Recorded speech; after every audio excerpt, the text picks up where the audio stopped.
खूबसूरती के बीच भी जिंदगी के संघर्ष इंसान का पीछा नहीं छोड़ते। इस हरियाली में भी दर्द की छाया गहरी होती जाती है। बूढ़े हो चुके चेहरों पर यह दर्द साफ दिखता है। ये सच्चाई है उत्तराखंड से हो रहे पलायन की।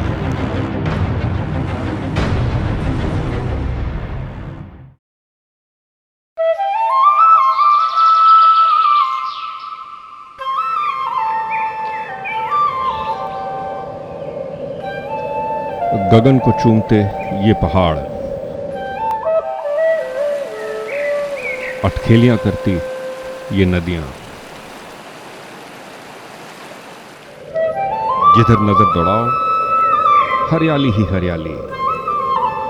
उत्तराखंड में जहां भी कदम रखिए इस खूबसूरती से अपने आप को हमेशा बंधा हुआ पाएंगे। पर यह तो सिक्के का एक पहलू है। दूसरा पहलू आसानी से दिखता नहीं, पर इसे देखना बहुत जरूरी है।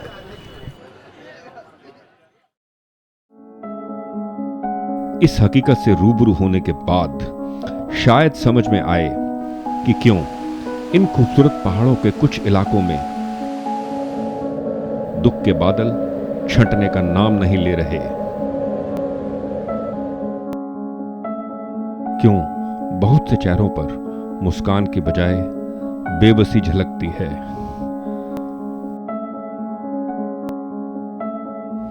मुद्दा है पलायन का।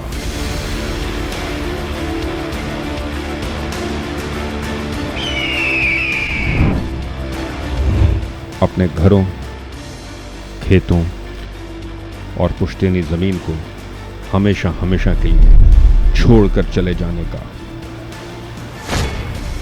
ये एक भयानक सच्चाई है उत्तराखंड की।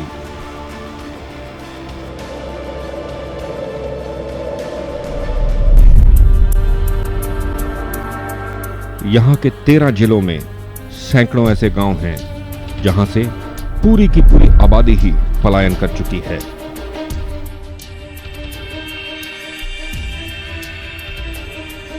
यहां तक कि इन गांवों में पहरा देने वाले पहरेदार भी नहीं बचे।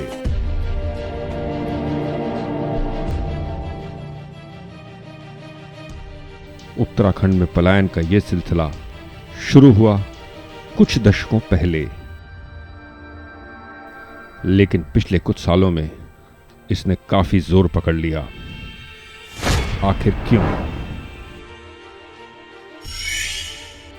क्या मजबूरी रही कि पूरे गांव ने ही अपने घरों पर ताले लगा दिए?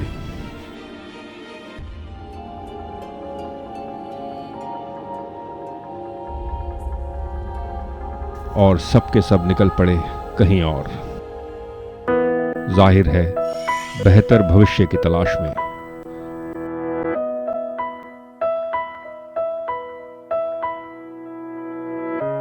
लेकिन ये हालात पैदा ही क्यों हुए?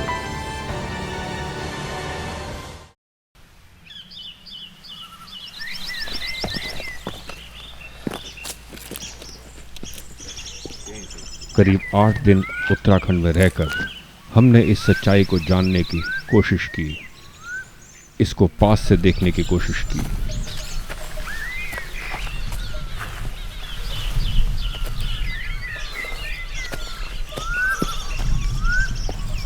इसके लिए हम दूर दराज के उन गांवों में भी गए जहां कोई वाहन नहीं जा सकता।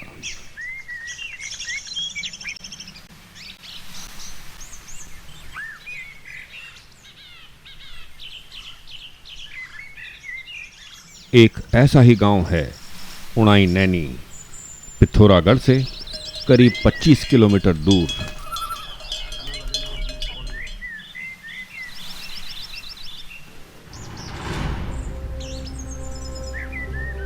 यहां पहुंचना आसान नहीं। मोटर मार्ग से ही चढ़ाई शुरू हो जाती है। इस गांव के लिए कोई पगडंडी नहीं, कोई रास्ता नहीं। पथरीली पहाड़ियों पर करीब 1 घंटा चलने के बाद आता है उनाई नैनी।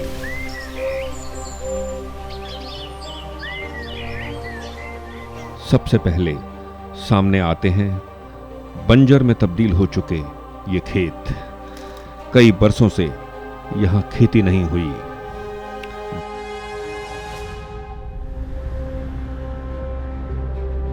जगह जगह जंगली झाड़ियां उगाई हैं।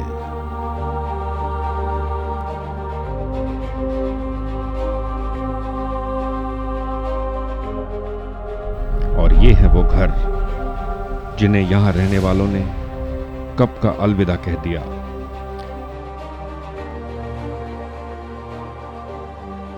वो अब कहां रह रहे हैं, कैसे हैं, कोई नहीं जानता।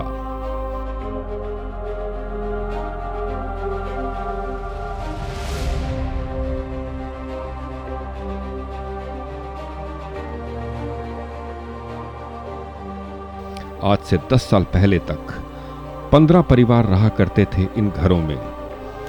इनमें बच्चे भी थे, जवान भी और बूढ़े भी। आज यह रहता है सिर्फ सन्नाटा।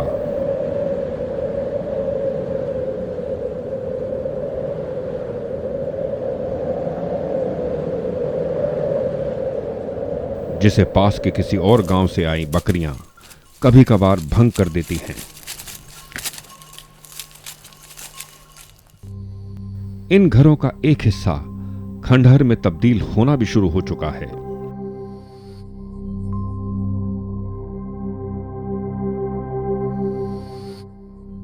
बाकी बचा हुआ भी हो ही जाएगा।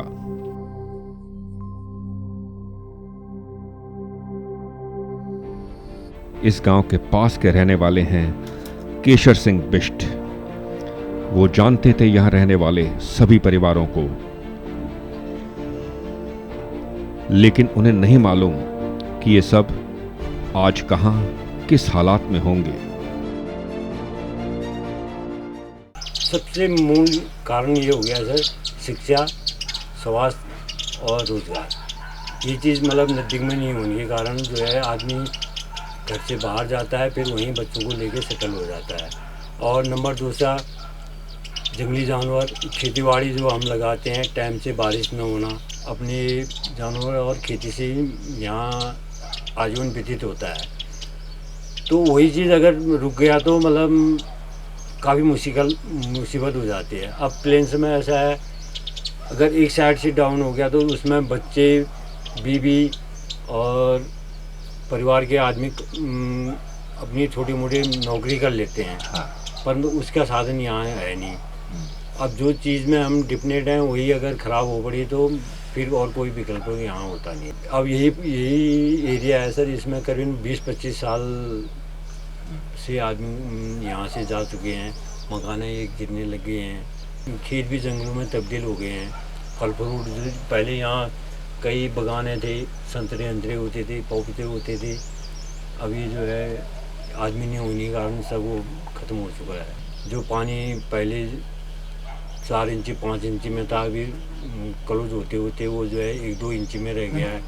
फिर उसी में से गांव में जो पेयजल के लिए चले जाता है, तो सिंचाई वाले जो नहरें थे वो गाढ़ गुजरे थे, वो सूखे हो गए हैं। स्रोत भी कई मतलब अच्छे नाले, धारे और ये बड़े बड़े जो जहाँ से हम नहर ले जा करके सिंचाई करते थे, वो स्रोतें काफ़ी कम हो गए हैं। एक तो बारिश का कारण भी इसमें सबसे बड़ी समस्या है सर। पलायन रोकने के लिए सरकार कर तो रही है सर। ऐसा है, पहले बिजली की दिक्कत रहती थी और ये सड़कें नहीं थी, उसका हो रहा है। परंतु अक्सर आदमी जो बाहर अभी सर्विस करने जा रहा है या फौज में है, वो रिटायर होते हैं, वो बाहर का माहौल देख करके ही गांव में कमी आना चाहते हैं सर। जो मेडिकल सुविधा है वो गांव में उपलब्ध नहीं है सर, क्योंकि मेडिकल है, भवन है, सब कुछ है, परंतु उसमें जो है जो जांच की प्रक्रिया है और ये एक्सरे कराने हैं, दवाइयाँ अवेलेबल नहीं मिलती है। अगर हमने वहाँ दिखा भी दिया, पर्चे में लिख देते हैं, दवाई के लिए हमें 25 किलोमीटर दूर जा कर के ही अपनी समस्या को दूर करना पड़ता है।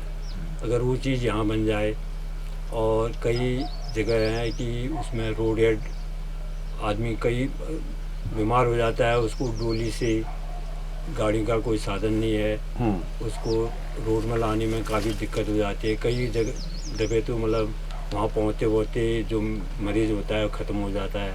शिक्षा व्यवस्था ठीक है, टीचरों की कमियाँ हैं, और जो टीचर आते हैं काफ़ी यहाँ आते हैं पढ़ाने को, रहते पिथौरागढ़ हैं, टाइम से स्कूल में नहीं पहुँच पाते हैं। आते भी तो फिर उन्होंने जाने की समस्या उनको भी रहती है, वो उतना मतलब ध्यान बच्चों में नहीं दे पाते हैं। अब बच्चा कमज़ोर होने की वजह से आदमी मतलब अच्छे स्कूल में डालने की कोशिश करता है, जिसे मतलब उसको अपने बच्चे पिथौरागढ़ में रख करके पढ़ाना पड़ता है। फिर नौकरी करते करते वहीं अब उनकी आदत जैसी बन जाती है, सुविधा सब वहाँ अवेलेबल होती है, और वो यहाँ से मतलब अब यहाँ मकान छोड़ के जाने के बाद फिर दोबारा आने की कोशिश नहीं करता है।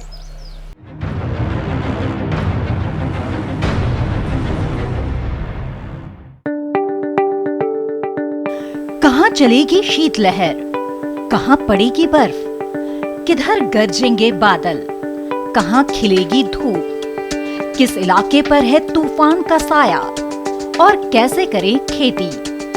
मौसम के बदलते मिजाज में देखिए मौसम खबर, रोजाना सुबह 8:30 बजे और 10:30 बजे डीडी किसान पर।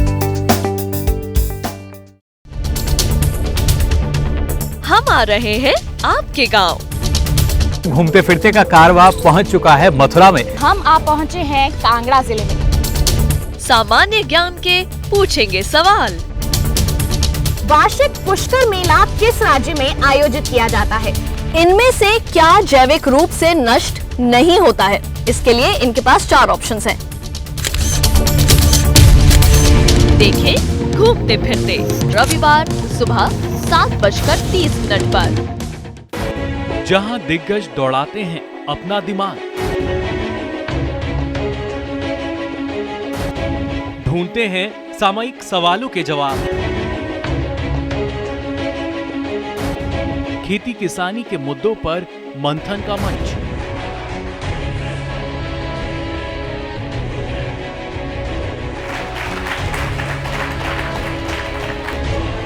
देखिए वाद संवाद हर शनिवार सुबह 11 बजे।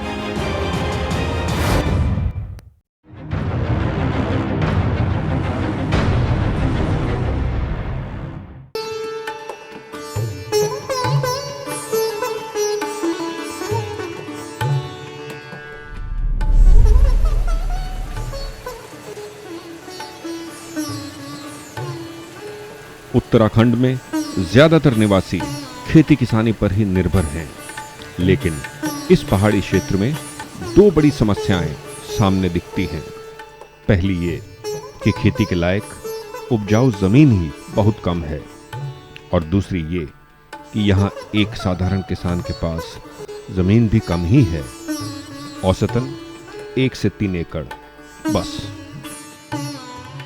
साल भर की मेहनत के बाद परिवार का पेट भरने लायक ही पैसे का जुगाड़ हो पाता है, वो भी अगर मौसम मेहरबान रहे तो।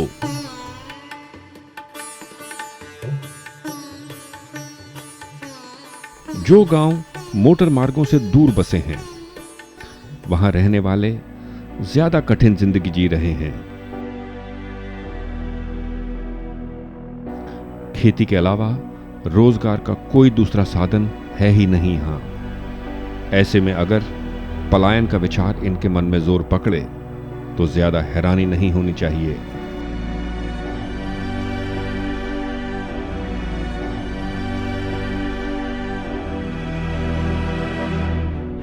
कुमाऊं विश्वविद्यालय में इतिहास विभाग के प्रमुख हैं प्रोफेसर जीएस नेगी।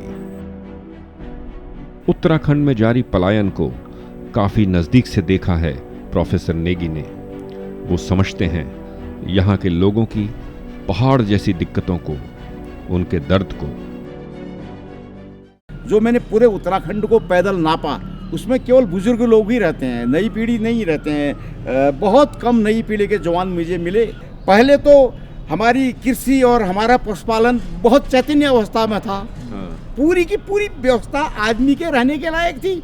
अब तो कुछ वो उस टाइप का नहीं रहा। न उत्तराखंड को कहते हैं भारत का जंगलों का देश, न जंगल रहे और न पशुपालन रहा, न कृषि व्यवस्था रही। तो इससे किसान जो है बहुत ज्यादा किसान असहाय महसूस कर रहा है। असहाय महसूस कर रहे हैं। किसान नहीं असहाय महसूस, जिसके पास भी चतुर्थ श्रेणी कर्मचारी, तृतीय श्रेणी कर्मचारी जिसके घर में जन्म ले रहा है, वो भी भाग रहा है, वो भी नहीं रहना चाहता उस जगहों पर। जिन जिन जगहों पर हमने अपने ठौर ठिकान, मूल घर को छोड़ के, अपने पैतृक परिवारों को छोड़ के हम जब शहर की तरफ आए हैं, तो शहर पे एक अनावश्यक उस शहर पर भी बोझ बन गया। जो भी जिन कारणों से पलायन हो रहा है, उन कारणों पे जाना है। सबसे बड़ा कारण है पलायन का सुविधाओं का न होना। सुविधाएं पहले कैसे रहते थे? पहले कृषि पशुपालन में निर्भर थे हम लोग। हम वहीं पहले गाँव में, पहले मैं पोखरोड़ा देवलतल पिथौरागढ़ का रहने वाला हूँ।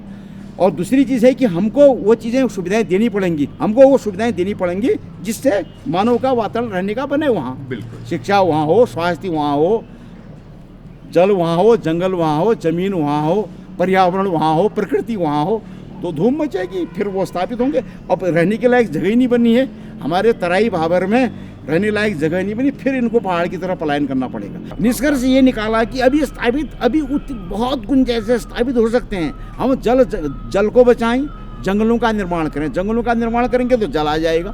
दूसरी चीज़ है, हिमालय पिघल रहा है और हिमालय से पलायन हो रहा है। इन चीज़ों से बचने के लिए जिन चीज़ों से पलायन हो रहा है, उसका नवनिर्माण करना है।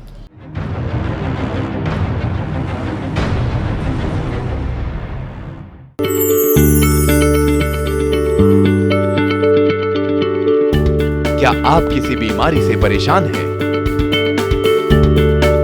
चाहते हैं डॉक्टर की सलाह? तो हम हैं आपके साथ, बताएंगे आपको जीने की राह। समस्याएं आपकी, समाधान देश के मशहूर विशेषज्ञों के। घर बैठे बात करें देश के जाने माने डॉक्टरों से।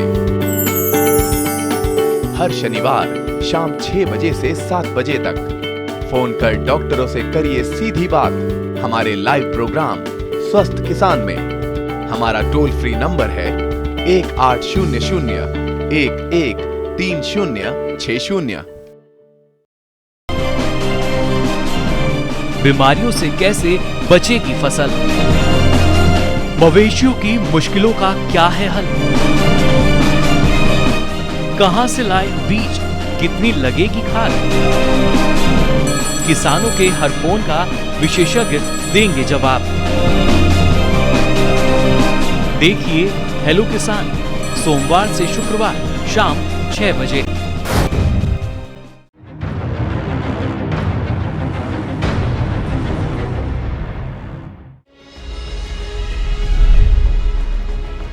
उत्तराखंड में पलायन का सिलसिला जल्दी रुकता दिख नहीं रहा।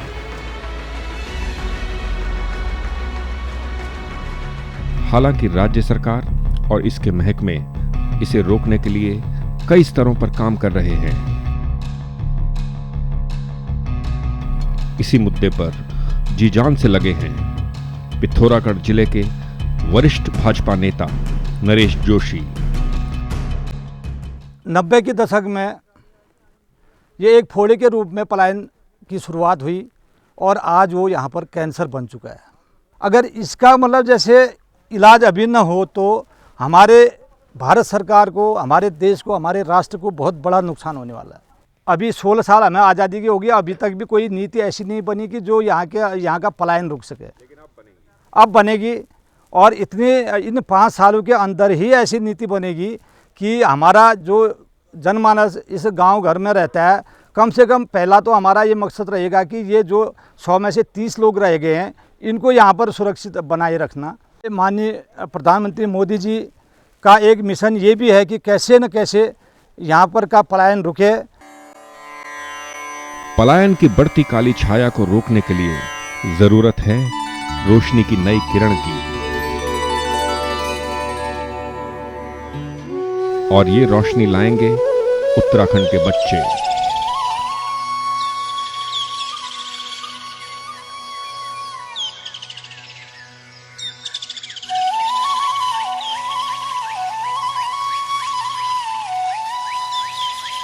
मूलभूत सुविधाओं के अभाव के बावजूद इन पाठशालाओं में एक अनोखी ऊर्जा महसूस की जा सकती है। 3 चीज़ों से आदमी पलायन कर रहा था यहाँ पे, जैसे कि स्वास्थ्य, शिक्षा, रोजगार।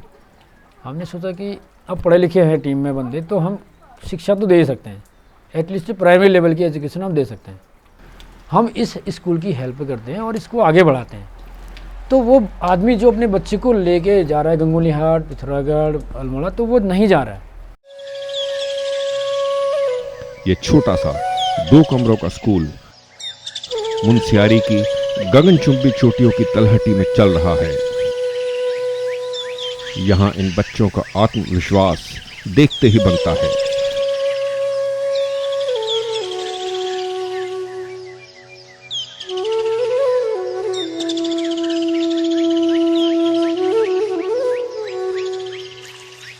चुनौती की अगली कड़ी में आप देखेंगे इसी पलायन से जुड़े कुछ और पहलुओं को।